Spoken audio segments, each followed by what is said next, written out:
Hello, and happy St. Geordie Book Festival to all.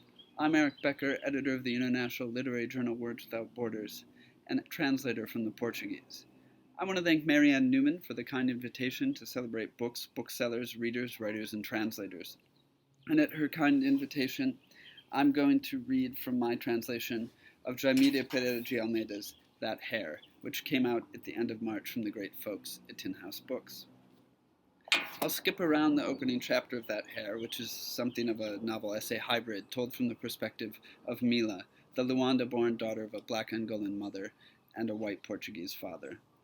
Through the lens of young Mila's Hare, we have a story that interweaves memories of childhood and adolescence, family lore spanning 4 generations, and present-day reflections on the tensions of a European and African identity. It's the story of a black woman in a nation at the edge of Europe, of being considered an outsider in one's own country, and of the impossibility of returning to a homeland one in fact doesn't know. My mother cut my hair for the first time when I was 6 months old. The hair, which according to several witnesses and a few photographs had been soft and straight, was reborn coiled and dry. I don't know if this sums up my still short life. One could quite easily say just the opposite. To this day, along the curve of my nape, the hair still grows inexplicably straight, the soft hair of a newborn, which I treat as a vestige. The story of my hair begins with this first haircut. How might I write this story so as to avoid the trap of intolerable frivolity? No one would accuse the biography of an arm of being frivolous, and yet it's impossible to tell the story of its fleeting movements, mechanical, irretrievable, lost to oblivion. Perhaps this might sound insensitive to veterans of war or amputees, whose imaginations conjure pains they can still feel, rounds of applause, runs along the beach.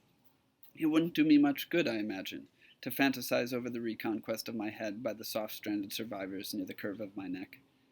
The truth is that the story of my curly hair intersects with the story of at least 2 countries, and, by extension, the underlying story of the relations among several continents, a geopolitics.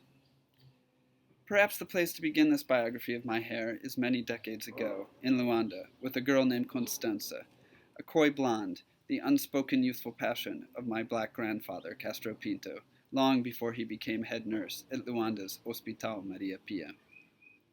Or perhaps I ought to begin with the night I surprised him with braids that he found divine. I'd spent 9 hours sitting cross-legged on the floor at the hairdresser, head between the legs of 2 particularly ruthless young girls who, in the midst of doing my hair, interrupted their task to turn some feijoada and rice pudding from lunch into a bean soup, and I felt a warm sensation on my back and a vague odor coming from between their legs. What a sight, my grandfather said.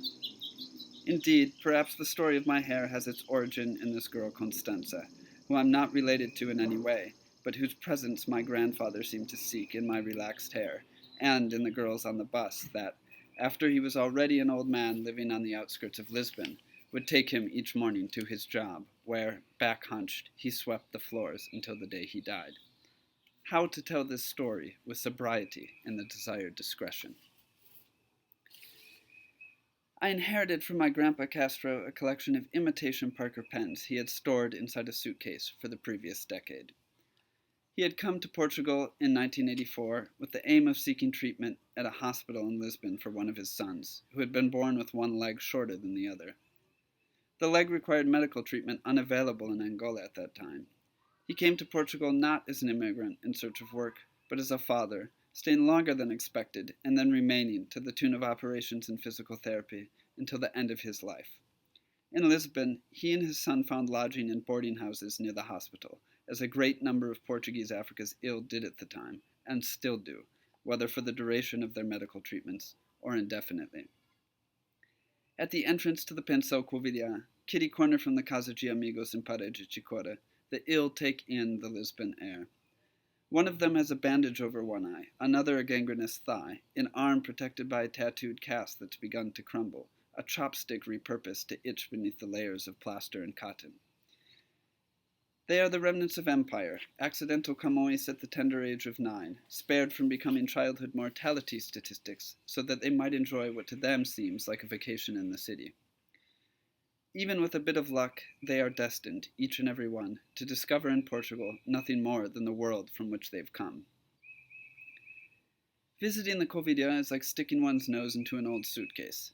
The boarding house doesn't carry the scent of alcohol one smells in hospitals, but that of ointments past their expiration dates, mixed with the rotting odor of infections and a faint metallic note like blood, traces of mothballs, a concoction at once chemical and organic, attenuated by the tang of ketchup or Old Spice spilling from upended bottles into the suitcase between strands of hair and iodine tincture, rendering a package of Valium useless.